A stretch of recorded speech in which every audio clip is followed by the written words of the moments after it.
Welcome to Come Back with Erica Cobb. This week is a little different because we are going to come back to the Black Women's Health Imperative. Last week, I had the honor of moderating a panel called Generation Next, empowering the next generation of women's health advocates.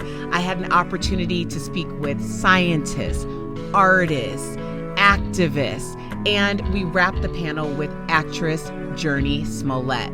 So I wanted to share some highlights with you. From My Sister's Keeper, the program manager, Janae Epps. I recently watched an interview with you where you said, I'm doing what I can from where I am. So when I think of that, it's just, we can't be everything to everybody. We can't be everywhere. We definitely cannot clone ourselves.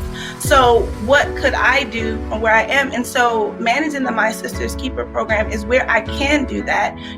My Sister's Keeper was created to empower young Black women on HBCU campuses. How are you addressing access to much needed health information for Black women through Health in Her Hue? Yeah, so the platform that I'm building, Health in Her Hue, it makes it easier for Black women to find providers who look like them and who they would be more likely to trust and to, understand their lived experiences, which I think is important when it comes to getting a full picture of a patient.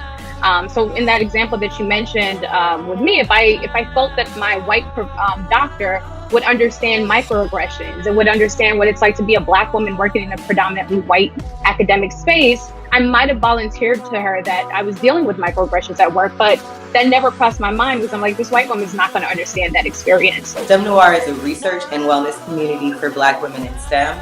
There are so many Black women who go into science or go into engineering, who go into STEM to save the world, and they end up sacrificing themselves to do so. And so this is basically a community that says, no, we're done with that. We're not doing it anymore. We're going to nurture ourselves alongside our science, and we're going to be honest about the experiences that come with being a Black woman in STEM and the healing and the coping techniques that are necessary. The self-publication is something that I really, truly enjoy working on. It's a photographic book series that I created to raise awareness about the issues going on in the Black community. It's very important to continue helping others tell their stories. And when I started this, it originally started as a publication series that was just going to highlight Black women in their natural hair. But as I met these women over time, I learned more about their stories, and I just had a need to help them tell it. It's very important to do that. I think for Black women, it's really important that I think the speakers before me mentioned, self-care and taking care of ourselves because we can't give from an empty cup, but also for younger students like myself, understanding our positioning and our identity and what are the social implications of simply existing, especially in academic or professional spaces. It's truly a gift to be alive. And yet when we are being bombarded with so much darkness, it's hard sometimes for me at least to remember what a gift it is to be alive. You understand?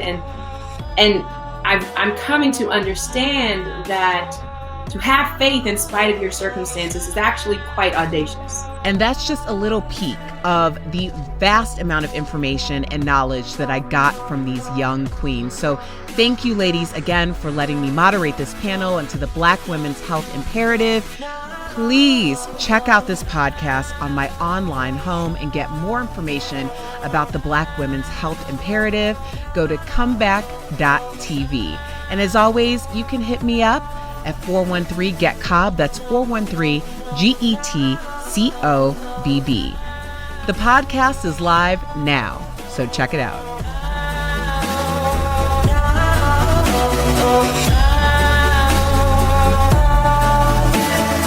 No.